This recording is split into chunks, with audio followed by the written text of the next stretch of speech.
Hello दोस्तों, welcome to my channel YouTube ओमान बते नमा। मैं आपको भगवान से जुड़ी कुछ बातें बताना चाहता हूँ जो कि हमारी ज़िंदगी में ज़रूरी भी है और हमें इसे समझना भी ज़रूरी है।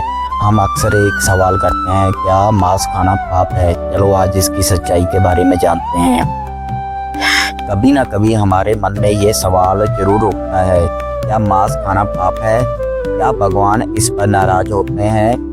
और अगर हाँ तो क्यों? आज हम सुनेंगे श्री कृष्ण जी के दिव्य ज्ञान से। इनका उत्सन था श्री कृष्ण और राजसिक और तमास्तिक स्वास्तिक भोजन जो प्रेम, श्रद्धा और दया से बना हो।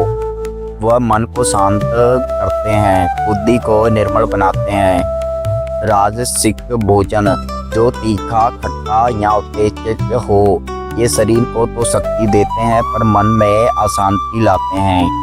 तामसिक भोजन यानी मांस, मदिरा या वह भोजन जो किसी जीव की पीड़ा से प्राप्त हुआ हो, वह मन को आधा कर्म बना देते हैं। श्री कृष्ण का उपदेश। भगवान श्री कृष्ण ने कहा, जो भोजन दूसरों के दुख पर आधारित हो वह न केवल शरीर को दूषित करता है बल्कि आत्मा को भी बोझ बनाता है। जब कोई मनुष्य मांस खाता है तो उसके भीतर राजोगुण और तमोगुण बढ़ते हैं। क्रोध, आलसा, हिंसा और लोभ जैसी भावनाएं प्रबल हो जाती हैं। और जब कोई व्यक्ति सात्विक भोजन अपनाता है, फल, अनाज, दूध, दाल, तो उनमें दया, शांति और भक्ति की भावना जागती है। फिर श्री कृष्ण जी कहते हैं, ईश्वर हर जीव में है। श्री कृष्ण कहते हैं, जो हर जीव में मुझे देखता है और हर जीव को अपने समान मानता है, वह कभी किसी को हानि नहीं पहुंचाता है। तो सोचिए, गाय, बकरी, मछली या पक्षी, सब में वही आत्मा है जो आपके भीतर है। तो जिसे आप मारते हो वह भी उसी परमात्मा का अंश है।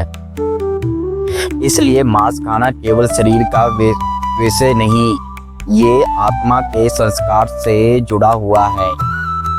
तो श्री कृष्ण जी कहते हैं, सच्चा भक्त कौन है? जो व्यक्ति अपनी जीभ पर निरंतर रखता है वह सच्चा भक्त कहलाता है। क्योंकि जब जीभ पर निरंतर नहीं है तो मन में बुद्धि दोनों विचलित हो जाती है।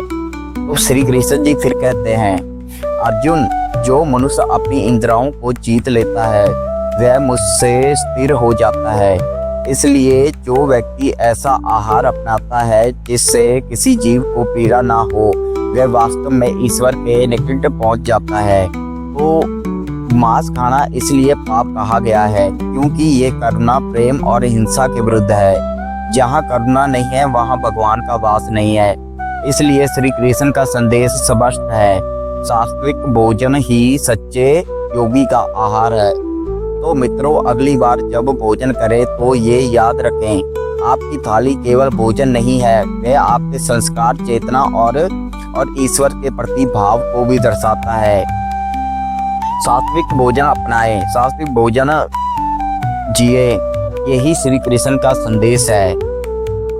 तो दोस्तों, आज मैंने आपको मांस के बारे में बताया है कि मांस खाना हमारे जीवन में क्या क्या परिवर्तन लेकर आता है। तो ऐसी और वीडियो मैं आपके साथ लाता रहूँगा और आपके साथ साझा करता रहूँगा। प्लीज़ आप मेरा चैनल लाइक और सब्सक्राइब कीजिए ताकि मैं और मोटिवेशन हो सकूँ और आपके साथ अच्छी अच्छी वीडियो लेकर आऊँ। जय श्री कृष्ण।